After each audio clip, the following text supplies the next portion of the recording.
All of us, all the time, are moving on. To move on healthily, there are things we need to let go of.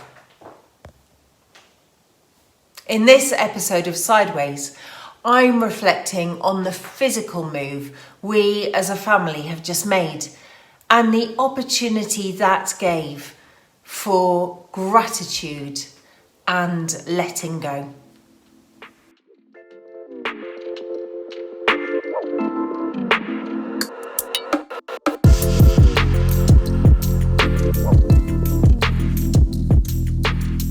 The number of packing boxes is receding.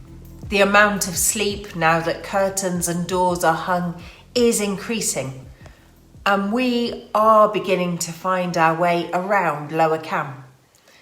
Commuting to Stroud so far has been a blessing. I even spotted my first ever actual factual real life kingfisher as I cycled along the canal path one morning. They say that moving house is one of the most stressful things you can do. I'm not saying that it hasn't been stressful and exhausting, but I do want to share with you an evening we spent together as a family that has helped to make the transition so much lighter in all kinds of ways.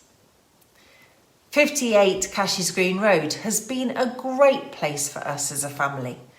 So on our last night there, the 5 of us gathered around the fire pit with fish and chips from the Jolly Fryer, best chips ever, a pile of post-it notes and pens.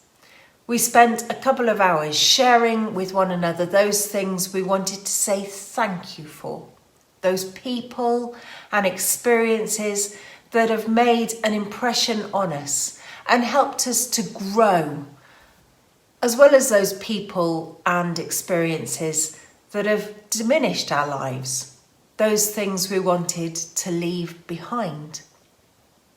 There was a lot of laughter, some tears, and a shared sense of letting go.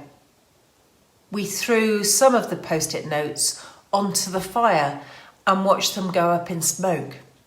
We carefully kept others as reminders. Some things were silly, others painful. Some things had us all in tucks of laughter, others had us all welling up. But in the end, there was a deep sense of finishing well. And so we moved on a little lighter. As we have unpacked boxes, I have rather wished we had done a better job of not bringing a load of physical stuff we really should have got rid of before the move. Nevertheless, I am so grateful that we did manage to not bring a load of spiritual and relational stuff that it would not have been healthy to drag along in the move. And I wonder, wouldn't it be great if we could do that more often, not just when we move? To share our stuff, to celebrate the life-giving and let go of the stuff that diminishes our lives. To create safe spaces where we can be open and honest, beside ourselves with laughter and overwhelmed with tears, and just be held in all of it. To be validated in our emotions and given permission to stop carrying stuff that was probably never ours to carry in the first place. Perhaps that would be a glimpse of what is, as we are encouraged to in the Bible, to love one another as Christ has loved us.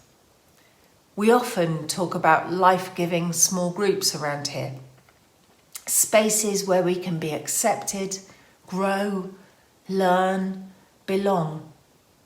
Not all of them will look like fish and chips and post-it notes around a fire, but they should be places where we can leave feeling a little lighter, having celebrated the good and let go of some stuff that does not give us life.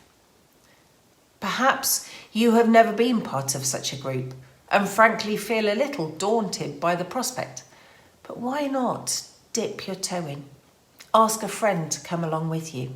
Look around our website at the various opportunities and options there are. Or perhaps there are some people with whom you can far more regularly than each time you move, celebrate with and let go, so that you can continue to move forward, unencumbered and filled with gratitude. However it might look for you, I am convinced that God wants us to live lives of abundance. And that is not easy to do if we are carrying regrets, shame, or wounds. I am also deeply certain that God gives us people along the way who we can share these things with, and in doing so, can let go and be healed. I thank God for that evening around the fire, and hope that you have or can find spaces where you can be validated, held and healed, where you can let go and move on.